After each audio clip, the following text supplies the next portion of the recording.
we'll go ahead and get started as we have a few more parents logging in. Thank you everybody for joining us today for our afternoon session of Coffee with the Principals. We are here today live from Vista from our brand new school again. I'm Dr. Botzinger, the principal of the STEM Academy. We have also with us Dr. Dominguez. I'm the principal of the VAPA Academy. Hi everybody, and I'm Angelica Slayman, and I am the associate principal here at Vista. All right, and before we get going into our talk on distance learning and our reopening plan, we have a very special guest joining us today. Her name is Stacy Kurtz, and she is with the City of Chula Vista, and she's going to be talking about some exciting opportunities for our neighborhood. So I'm going to turn it over to Stacy. Good afternoon, and thank you so much for having us on this call with you. We are looking forward to discussing today an opportunity for a new park in your neighborhood. So I hope everybody can see my presentation. If you could just give me a quick thumbs up if you can. I'm assuming you can. So wonderful. Okay, so again, I'm Stacy Kurtz, and I lead the healthy and age-friendly efforts at the City of Chula Vista. And joining me today is Patricia Furman, who is a principal landscape architect at the city as well. And we're here today to talk to you about the Patty Davis Neighborhood Park. So this new park is slated to be built at the end of D Street. So right around the corner from Feaster Elementary School at the end of D Street. And so right now that westerly end of D Street is just a dead end street and is used for parking by residents in the area. There was a new condominium complex that was built to the north of this location that does not require access from the street. So it opened an opportunity, and the city saw the ability to develop this a little under acre site into a park. And so we came out back in 2018 and did a series of workshops with the community. A few of them were held at Feaster, so I hope a few of you took part in those presentations. And during that time, we looked at a variety of different options for the park to get community feedback. We came up with a plan based on the community feedback that we had received, and then we proceeded to go to our Park and Rec Commission in 2019 and early this year to City Council to adopt a master plan for the park. So during that time period, we saw several different opportunities at the park and presented different options, including an option that included parking to accommodate the patrons of the park. And what we heard from the community during that time is that everybody agreed that it was important to have something better than what it currently existed, which was just the dead end street, that the parking, the community didn't really feel was necessary, and the city did do parking counts in the neighborhood surrounding the area to determine that there was enough existing parking elsewhere, that eliminating the parking in this area was not going to prevent people from finding localized parking in the community. And then we also wanted to make sure that there was direct access and a direct walking path from the school. So that's something that was considered during the park design process. And also we heard when we went to our Park and Rec Commission that it was really important because of the way that the park is designed long and narrow, that there be eyes on the park at all times. And so community garden was incorporated into the design feature to make sure that there was constantly some activity at the park. And then finally, when we first came to you, we talked about it being called the D Street Park. And when it went to City Council, there's a former councilwoman named Patty Davis who contributed a lot to our community during her term as a council member. And so somebody had suggested that it become named the Patty Davis Neighborhood Park. And so that's what it moved forward with at City Council and what we're calling it to this day. So after we came to you and did the public outreach, like I said, we did go to City Council and get this approved. The park design, you can see on the right-hand side of your screen is Woodlawn Avenue, and this is where the park entrance would be. There would be some landscaping and greenery at the very front entrance with walking paths. On the north side, you can see there's a series of colors along a path, and that's really a walking path with hopscotch and other interactive features for children to play with. And then that bluish colored area is a playground structure and gazebo just to the left of that. And then finally, as you move western into the park, there's a turf area and then that community garden that I talked about at the end. There's some opportunity from some outdoor classroom type of activities with some rocks and natural landscaping that was included near the community garden, because we had heard also that that might be a nice option for the students to participate during the school day if the classroom went down there, or even while people are at the park to have educational events with the community garden. So with that, today we're really here because we wanted to make sure that this park design still meets the community needs. And then we also wanted to hear a little bit more from you about how you think the school might participate in the park. And so I think that you're able to chat in questions if you have them, and or insert any comments that you have. And we're happy to hear from the school faculty as well that is joining us today about their opinions about this park design, and also how the school might participate. So with that, Heather, I don't know if anybody on your staff has any comments they'd like to provide, or if you're receiving any information or chats from the community as we're going through the presentation.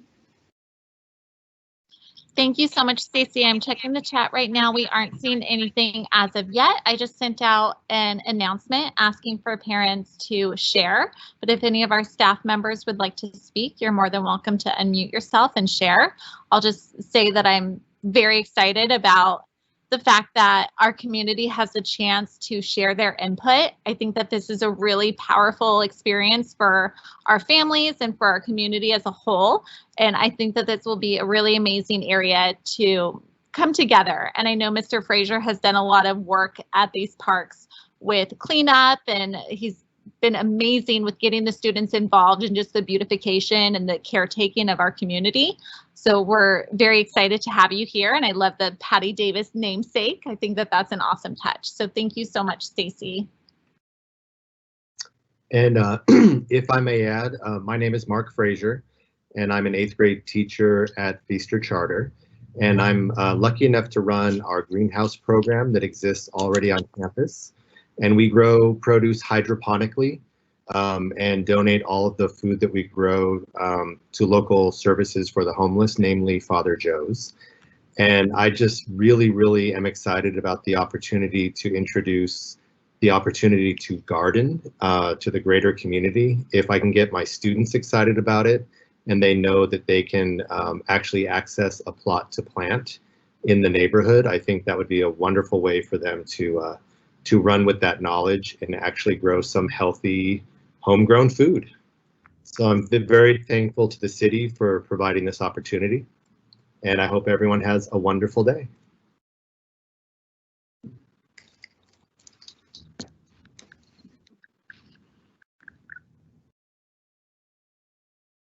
Well, Heather, if there's no more current comments, we do want to invite everybody to some other opportunities to share their input. We are looking at a current grant application. The reason that the park has not been built to date is because we are short some of the funding that we would need to construct it. And so we've been looking for grant opportunities. And there's one that's currently available through the state. And so we're looking at applying for the Patty Davis Neighborhood Park as our primary application, but we're also looking at Eucalyptus Park as another opportunity to potentially make some improvements at the park. And so this is also a park that serves the community that goes to Feaster Elementary. And so we certainly would like to get feedback from the community on Eucalyptus Park as well. The third park that we're looking at is, if we're all familiar with the parcel of land at the end of Main Street and 4th Avenue that we used to get strawberries from, and so we called it the Strawberry Fields. That's currently being developed as an industrial new construction project, but there is a piece of land that's a little under an acre that has been dedicated for park use there as well. And so we're looking at the opportunity to possibly apply for that one as well. And so we're looking for community input on that as well. So the upcoming opportunities to participate is next Thursday, the 12th. We have a age-friendly and healthy Chula Vista commission meeting. And so we will be doing a full presentation on all those potential park improvements and construction at that meeting. We also will be meeting on November 19th with the Park and Rec Commission with a similar meeting. And then finally, which is most exciting, is that our recreation staff is planning a COVID-safe fun day at Eucalyptus Park. They're looking at early December, but we will certainly forward out the information to you to share with your community at Vista. And we hope to see some families out at Eucalyptus Park, and they can provide us input. And in addition to having fun and getting some outdoor fresh air, they could provide us with input on what you'd like to see at Eucalyptus Park and these other parks as well. So with that, I do want to just share with you. Sorry, we actually do have a couple of questions if you're able Sure. to take those now. Great. And I see that Patricia is with us as well from the city of Chula Vista. One of our first questions is, when will this project be expected to be completed? And Patricia, if you want to chime in here, but if we were successful in our grant application, they just extended the deadline. So we would probably not know until late spring or early summer of next year if we were to receive funding for it. And then Patricia, I don't know if you want to chime in about construction time that you would anticipate. All right. Thank you, everyone, for having us. Yes, momentarily I had technical difficulties, but I'm back with you. So as Stacy said, we do not have funding for construction at this time, and that is why we are submitting grant applications to obtain funding. Once we get funding for construction, usually it takes about 6 to 7 months to create the construction documents. And through the construction documents is when we finalize the design and we refine some of the amenities that we are showing on this master plan. Once we have construction documents approved, it takes about another year for construction. So depending on when we receive grant funds to construct the park, it could be maybe a year and a half from that point to have a park completed. Thank you so much, Patricia, and thank you, Stacy. Our next question is, who would run or oversee the community garden? So the city did adopt some community garden policies that enable community garden uses within parks in the city. And so we had initiated a conversation with Vista about the participation in the community garden, and we would be looking to a group to run the garden long term. So that's something that during the construction process, we would work to secure somebody to run it for us. There are several people that are already running successful gardens in the city or are interested in doing so. So we would hope that somebody in the community would rise to the occasion to run the park. So that is still to be determined. Of course, and that actually leads great into our next question, which is, how will the community garden work? Will anyone be able to grow their plants, or would you need to qualify? Wonderful question. So actually the community garden policy identifies a process by which an entity can apply to run a garden and has some parameters on it. So we do have something on our website under our urban agricultural page that tells a lot more detail about the community garden process. But essentially, typically the way it would work is that there would be a small fee to purchase a plot and to lease a plot within the community garden. And sometimes families share a plot. Sometimes a school or a church or some other entity might want to get a plot. And so typically fees for a community garden can run anywhere from $60 to $200, just depending on the size of the garden and the maintenance that's required. The larger it is, obviously, the more complex it becomes. But this is a smaller size garden, so I wouldn't anticipate that the plots would be that expensive per year. Great, thank you. And for our participants, I'm going to link the Chula Vista Community Garden website in the chat in just a moment. Thank you, Stacy.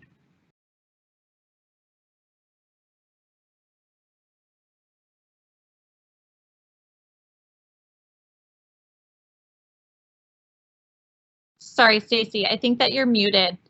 Yep, I just noticed that. Sorry. So I did want to just throw up the Eucalyptus Park graphic in case there's any immediate reactions or things that people are familiar with at the park that they think could use improvement. And so this just shows you kind of the existing layout of the Eucalyptus Park location. And in particular, you can see the orange highlighted area is an area that as a city we've identified that could use some improvements. It's currently not really a usable field, but it is just an open area at the park. And so that's certainly an area we could see some type of amenity being included. But we also recognize that this park has some areas that could just use some improvement in general. So if anybody has any immediate comments, we're happy to hear that today. And like I said, we also will have other opportunities to participate, and we'll send any flyers we have along with those opportunities to the school. So I didn't have any other further questions. We do have a participant expressing gratitude for your information. So thank you, Stacey, and thank you so much, Patricia. I really appreciate your time and what you're doing for our community. Thank you, and we hope to see you all out for the fun day at Eucalyptus Park coming soon. Yes, please. Thank you. Thank you very much. Thank you.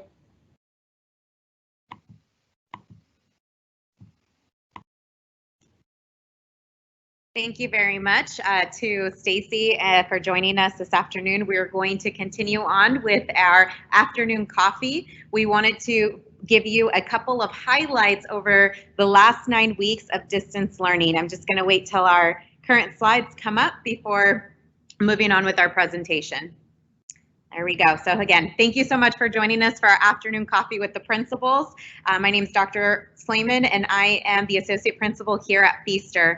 We wanted to provide you just an overview of the last 9 weeks that we've been here at distance learning, share with you a few successes and challenges that we've had underway, and then also update you in terms of our internet safety and some of our recommendations overall. And so you've had an opportunity, and many of you are sitting right next to your students every single day, getting the opportunity to engage in the distance learning that your students are participating in. And so we wanted to show you the behind the scenes of many of our teachers' setups. And so you see here, we have in front of you 6 different setups, both from teachers that are working at school and also at home. You just get to see what's on the camera, but there is so much happening behind the scenes. As you can see here, Miss Miller, Miss Thomas, and Miss Calvadores are working from home, but they have a wide variety of things that they have put up in their classroom, or actually in their home, to be able to make it as close as possible to their classroom. So you can see that there are multiple monitors. There is their backdrop that looks just like as if they were right there in front of the students at school. We have Miss Hazelton, Miss Morris, and Mr. Samaniego as some of our teachers that are teaching here on campus. And you can also see their complex setups that they have set up to be able to see their students on one screen, be able to share content on another screen. And so we wanted to give you the opportunity to really see the behind the scenes, because our teachers are investing so much in making sure that our students have everything that they need and that they are equipped with whatever they can do for them from a distance. So just wanted to highlight some of our setups, because again, we are only able to see what we have in front of us on the computer, but there's so much that our teachers are doing every single day, and we're very appreciative of their efforts. Over the last 9 weeks, and actually over the last 3 weeks, we've had an opportunity to meet with every single teacher and support staff member on campus. And these are just some of the highlights in terms of the successes and the challenges that they have shared with us. Some of the successes that our teachers have shared is that student participation is up. Our students are logging into Teams at 8 a.m. every single day, and they are really building relationships with the students on every single given day. We thought that this would be a great challenge even from a distance, but we've heard from a lot of our teachers that they are enjoying getting that opportunity to talk to one-on-one with students, and that they're continuing to build those relationships each and every day. In terms of some of the challenges that some of our teachers have encountered, our upper grade students have definitely they are keeping their cameras off, and this is creating such a challenge for our teachers, and we are asking for your help in being able to make sure that your students do have their cameras on, and that's for a multitude of reasons. One of them being that really, as teachers, we get our feedback from our students and from their faces, and being able to see our students understanding, our students not, and we're able to see that through the gestures that they display on the screen. Our PE teachers and our dance teachers are teaching multiple skills that they need to be able to see the kids on camera, and they're not going to be able to monitor whether that skill has really truly been taught unless they're able to see the students on there. If for whatever reason there is a excruciating circumstance as to why your students cannot have their cameras on, our teachers are willing to work with you to provide other avenues, but we please need your support in making sure that our students' cameras are on. This is going to ensure that we are able to meet their needs much more successfully than any other way. A couple of other challenges that our teachers have expressed is students turning in assignments. We know that adapting to distance learning has been difficult, but nonetheless, our students are getting instruction every single day, and with that, there are assignments that are coming with that. In order for us, again, to know where your student is at, it's important that they are up to date with their assignments and with the assessments that are given to them online.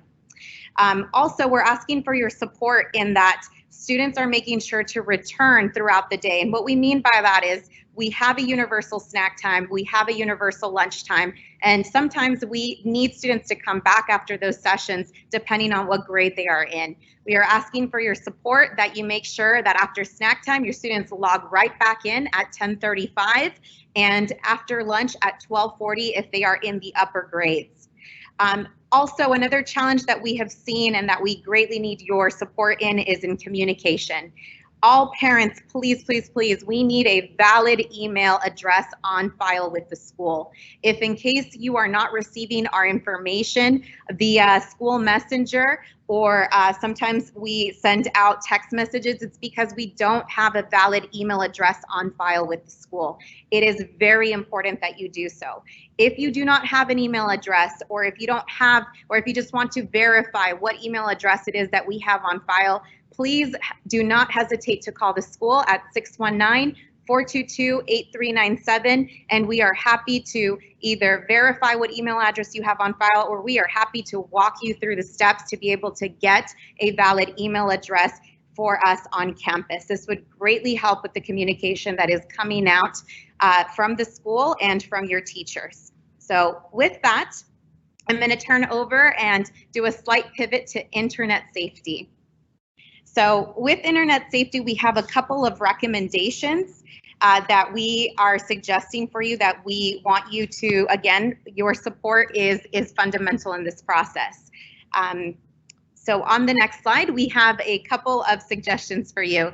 So first and foremost, we want you to know, parents, Microsoft Teams is an academic platform. We are using it as an academic platform, not as a social platform.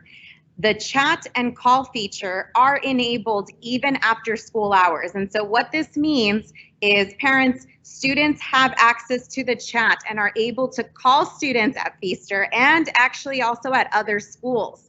And so this is something that we cannot turn off, because if we turn off the feature, we are turning it off the feature for all involved, including school staff.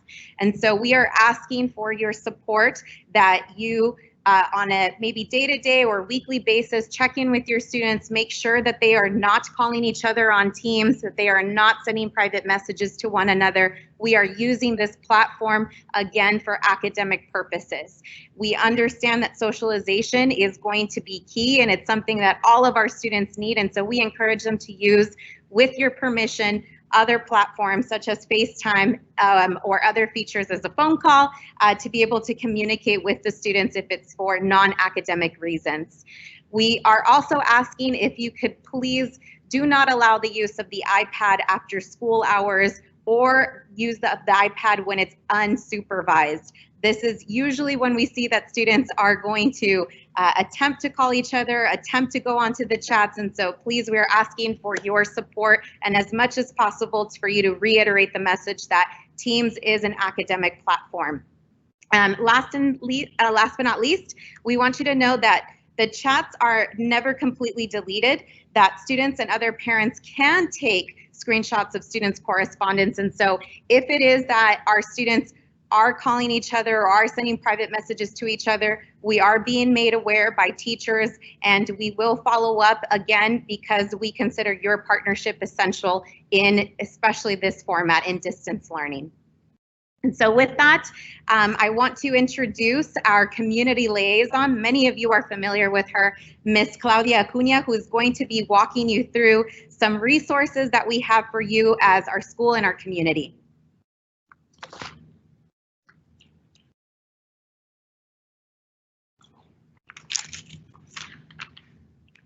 Hello, everyone.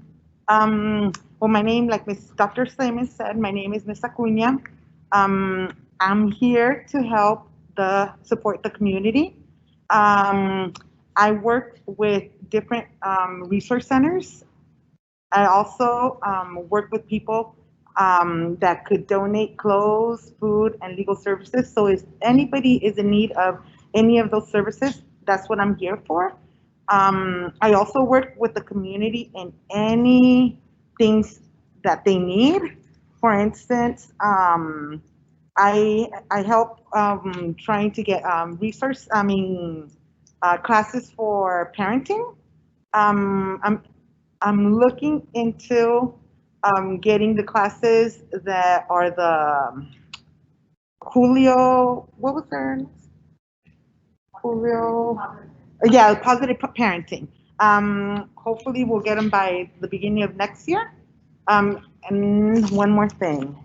I'm also here to work with PTO. I work with the community, and I welcome any parent to come and help us out for our kids.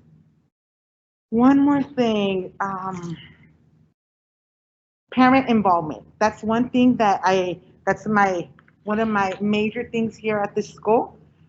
We want parents to come in and help out as much as possible. Right now with COVID, it's not possible, but once this new life fades out in our lives, we want you guys back to help us out because we need a lot of help with teachers and here in the front office. If you guys have any questions, there's my information and my extension and also my email where you could reach me. If you guys have any questions, I'm here and give me a call and I'm happy to answer any questions that you guys have. Ms. Acuna, we do have one question. Would we be able to contact Claudia Acuna if we had items to donate to those in need? Yes. Yes, of course. Right now I'm looking into calling some stores and also some churches because we know that there's a lot of people in need right now. And we're looking to see, I'm coordinating with our counseling center. They're helping to get as much as possible for all our people that lost their job or are in need right now. So we are looking into that and we are receiving any donations. Thank you, Ms. Acuna. And what type of help can parents provide? Here, what kind of help what are they referring into? So you were saying that we have parent volunteer opportunities. What are some things that parents could volunteer to help out with?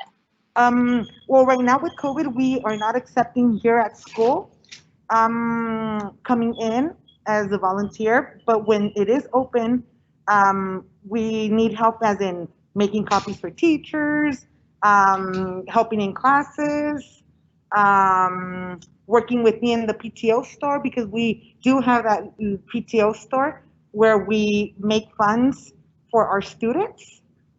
And those funds that come out from that store goes back to our students. Also in the fundraising, any fundraiser that we do, the profits that we get, it goes back to our students. So anything in their part and give me ideas and I'm here to help and to proceed with those thoughts.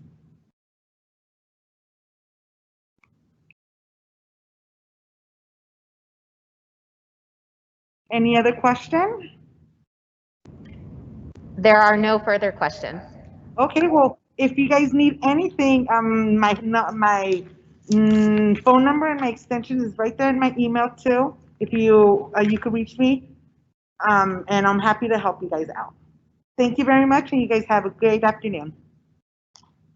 Right, thank you, Ms. Acuna.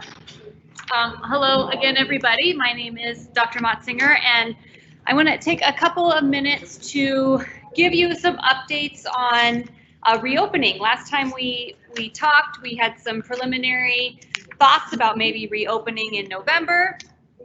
As we are here in November, we know that that is not happening anymore, and I'm going to go through a little bit as to why that's not happening and what the parameters might be for us to come back to school. So the next slide you're going to see is a color-coded chart. I know you are used to seeing color-coded charts from the county. Let's give it a second to advance.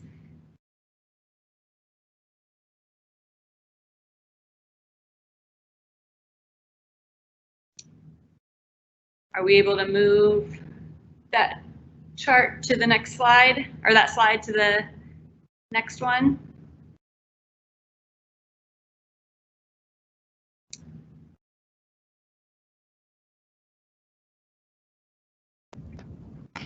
Just one moment. We are having technical difficulty.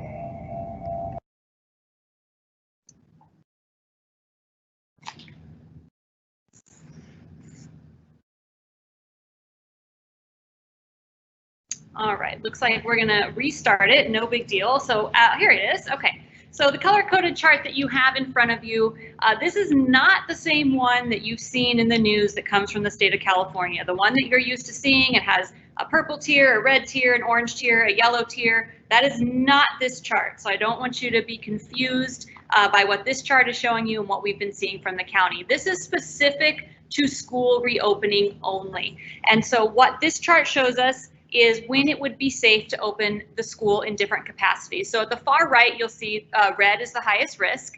And when a school is in an area that's in the highest risk, they are able to open because the county says we are able to open, but only in a very, very limited capacity. So it's a very small amount of students that are able to be at school, and that's what we currently have. We currently have about 50 students here in the distance learning support program that's being run by YMCA. We have no more than 10 students in a classroom, and they're using about 5 classrooms at our school. So right now we are in the red, and we have a very, very limited number of students here on campus.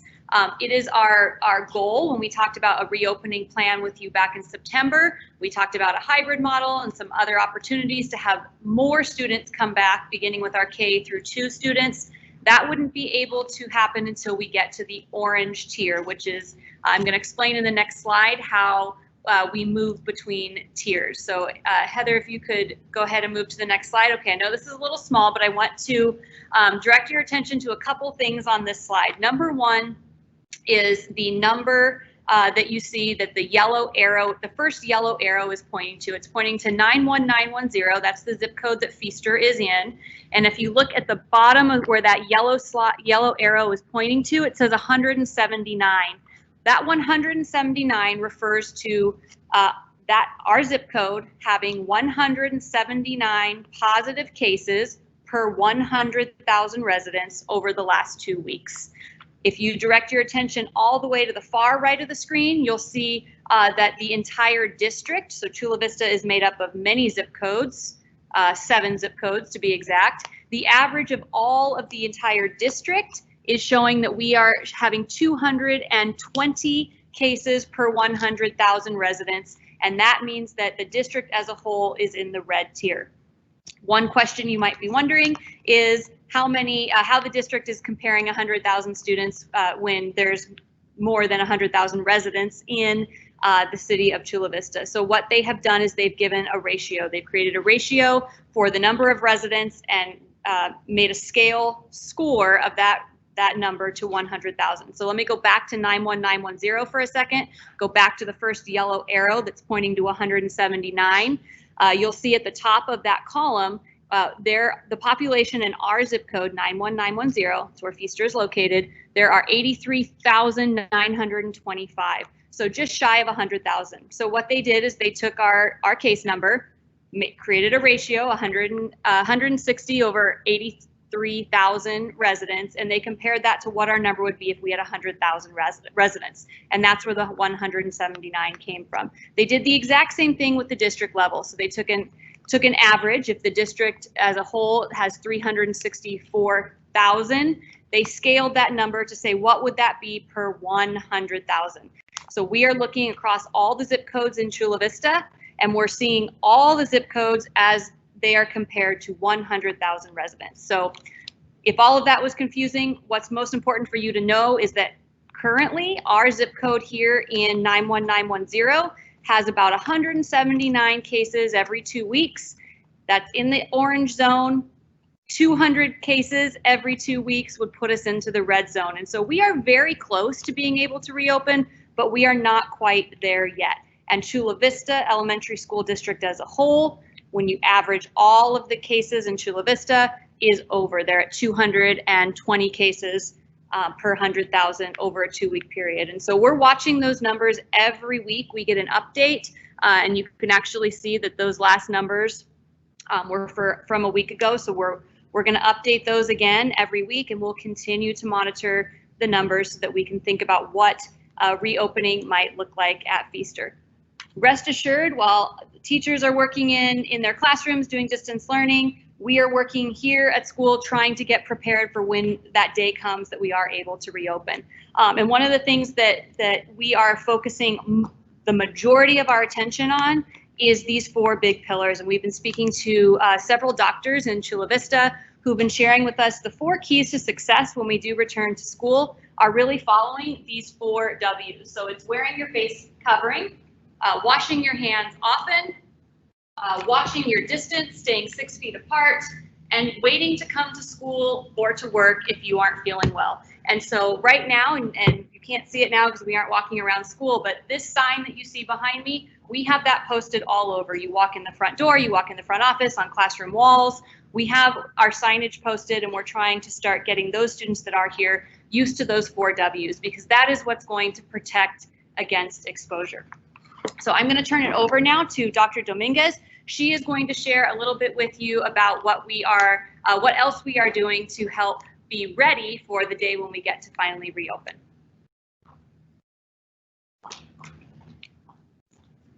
Good afternoon, everyone. My name is Dr. Dominguez, and it's great to be here with you.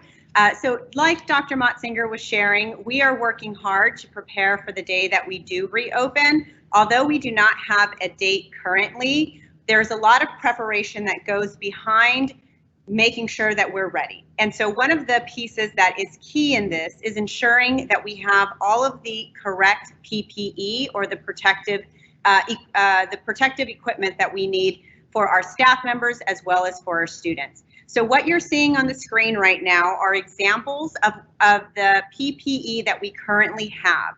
That includes disposable gloves, that includes face shields, masks, both cloth as well as disposable. And for our nurse and health attendants clerk, it includes N95 masks and gowns. So depending on what the situation is, if there is, in the event that there is a student that is, or staff member that is displaying COVID symptoms, or symptoms that may be flu-like, we have all of the protective gear in place to be prepared for those situations. An example of that, I'm just going to bring this out from behind the screen, are these face shields here, which help protect the individual as well as those in the surrounding areas.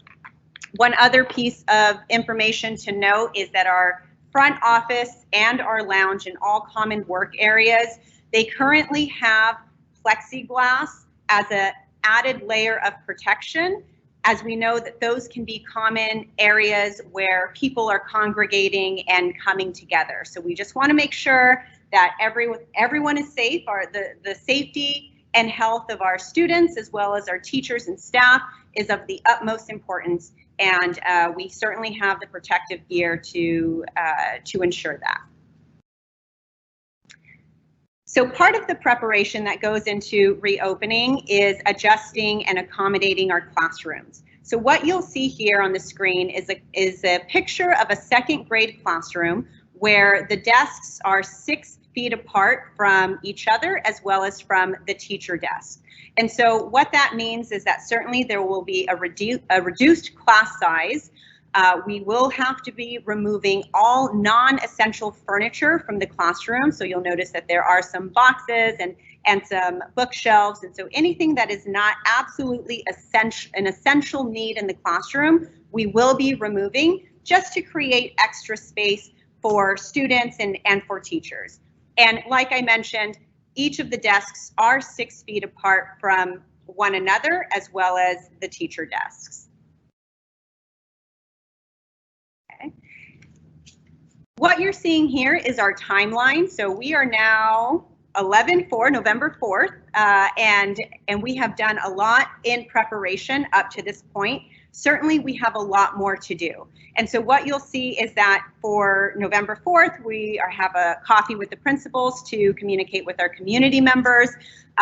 Next Thursday, we will be meeting with our Feaster staff to share a little more information about reopening. As you can imagine, we are getting information by the day and updates by the day. So things have changed since the last time that we have met, and I anticipate that things will continue to change. And along with that, we will also be sending a survey out to our teachers. The survey will include interest in who would be interested in volunteering to teach in person, and we'll also be gathering input on the instructional model.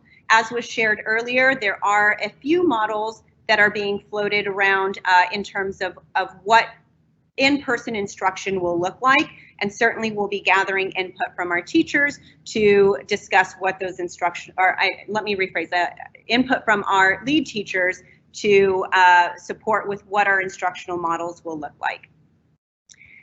Just to keep going down our timeline, we will be sending a letter and a survey to third through 8th grade parents. Our TK through 2nd grade parents have already received a survey. And so if you are a parent of a TK through 2nd grade student and you have not filled out a survey, please reach out to your child's homeroom teacher so that you can get the link and we can have your input in terms of if you would prefer in-person instruction or continue with the distance learning model. And lastly, we'll be asking our teachers to respond to the survey by the 19th with final parent responses due by the 4th. And again, this is all in preparation for reopening. We do not currently have a date as to when that will happen, but we want to make sure that we have all of our ducks in a row before then. And before we conclude our coffee with the principals or our coffee chats, we want to share the latest dates that we have for future dates that we have for coffee with the principals. The next one will be on December 9th, followed by January 20th. In February, it will be on the 24th. March, it will be on the 24th. April, it'll be on the 28th, and May, it'll be the 26th, and that'll be our last coffee with the principals. All of our coffee with the principals will begin at 3:30. This is a change from last year because we recognize that students are on the iPads during the day and you may need a device to access the coffee with the principals meeting on Teams. So we have changed the time from AM to PM in hopes that we're able to have more parents join us for these chats.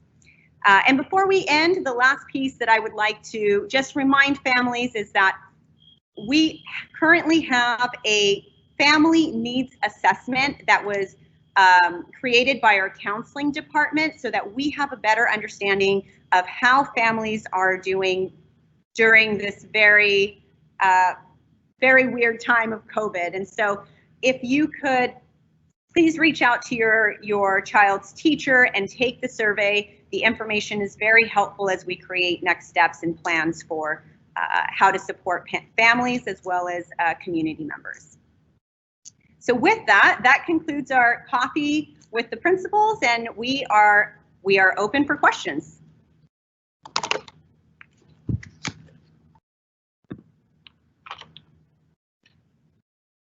Okay, we do have a couple of questions here. From a couple of parents, they're wanting to know a little bit more about the chat in Teams, and so they would like to know if the chat on Teams is open for students to be able to use during break time, lunchtime, and after school. So thank you for the question. So the chats really should be used for academic purposes, but please connect with your child's teacher to better understand what are the rules for chats. I know that there are some teachers that have set up a separate channel so that students can socialize on chats and have that time for socialization. However, that is not every teacher. So before giving your child that permission to reach out to other class members, please connect with your child's teacher, and he or she will be able to give you a little more guidance as to how chat is being used in their classroom. The next question is for Dr. Motzinger. What will happen to the YMCA program if reopening does happen? Yes, so we are currently working with YMCA to be able to still provide service to our students in a distance learning support program, and also to help service our families before and after school, if necessary, once school reopens. So we are working really closely with the leaders to determine space that we have available and employees available to help continue with that program. So we hope that we're able to still continue to provide service and care to children before school and after school, and if needed during the school day as well. The next question is for Dr. Dominguez. Is there a timeline for us to get a hotspot if students are in need of Wi-Fi? So if you are in need of a hotspot or Wi-Fi, please reach out to your child's teacher. We do have a limited amount of hotspots available for those students who have zero internet access. And so if you are struggling with connecting online because of your internet, please reach out to your child's teacher so that we can write your name on the list and our tech team will get in contact with you in terms of what the next steps are. The next question is for Dr. Motzinger. My child is often going on Google or other non-related school websites during class time, such as YouTube, etc. Is there a filter that I can add to the iPad so that this does not occur? Yes, so it would be most helpful if you let your child's teacher know, and they can contact our tech department, and we can certainly block those things from students during the school day. However, not everything is foul-proof, and so, if it's continuing to be an issue, let the teacher know so the teacher can, keep checking on the students. It's very difficult for the kids to go between Microsoft Teams and other websites. So if they were going on other websites, they would be leaving Microsoft Teams, and so the teacher could ask them to keep their Microsoft Teams open so that they didn't have the ability to get onto other websites. But just please do let the child's teacher know, and we can work on workarounds for that. Same question, or another question for you, Dr. Motzinger. How do I know if my son needs to take the LPAC assessment? Miss Annabelle Ibarra is working to contact each family of a student who needs to take the LPAC assessment. So we're currently only testing at school students who have not yet taken it for the first time. So if you have not been contacted by Ms. Ibarra, then your child does not need to take it at this time. Next question is for Dr. Dominguez. Will there be a modified schedule when returning in person? It's a bit premature to disclose that at this point. Right now, we will be exploring the different types of models, but no concrete plans have been made in terms of what type of model that will be. And so once we work with our lead team and gather input from our teachers, we'll be sharing a little more information in terms of what the model will be. The next question is also for you, Dr. Dominguez. Will students be able to continue in distance learning if we are uncomfortable sending them back to school once it reopens? A distance learning model or a distance learning option, I should say, will be available for those students who and parents who choose to keep their child at home or children at home. We will give it one more minute. If you have a question, please type it in the chat. At this point, we have answered all questions that have been typed in the chat. We will hold off for about one more minute if in case any new questions come up.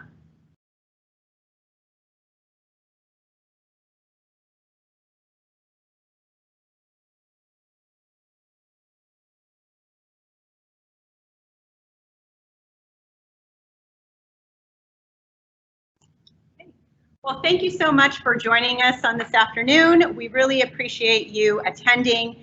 And if there are any other ways that we can be of support, please reach out to us, because we are certainly here to help and support our community through this very challenging time. And actually, sorry, one last question did come in. Why do middle school students only have PE on a day of the week or a workout? So it sounds like the question is why they don't have PE every day. We had to work on some creative scheduling options to make sure that all the PE teachers were able to see all the students for PE with K-6 as well as middle school. So middle school has a little bit of a longer block for PE, and they have it a couple days a week versus having it every day. Okay, and the parent has clarified. They want to know why the structure is 1 day a week of exercise and 2 days of lecture. Oh, I see. Okay, so that's more of a logistic question about the PE class. So I don't have the exact answer to that. I think the best person to reach out to would be Coach Guglielmo or Coach Johnson, whichever is the primary PE teacher for your middle school student, and they would be happy to explain that for you. Okay, and the last question that we will take at this time is for Dr. Dominguez. Are there any plans for an outdoor setting when we return? So thankfully we live in San Diego, and the weather usually works with us. Certainly we will have space for outdoor settings, but again, to say definitively that will be part of the model is a bit premature. We'll need to work with our teachers, our lead team to describe what the specifics are. However, we do have a lot of outdoor options here at Vista, and so that certainly will be open and available during certain times, weather permitting. Okay, at this point, there's no more questions, but there are several comments coming in of appreciation. And we'll end that and put it right back to the parents. So thank you for your gratitude, but also know that we are very appreciative of everything you are doing at home to support your students and support our teachers. So with that, have a wonderful evening, and we will see you next month.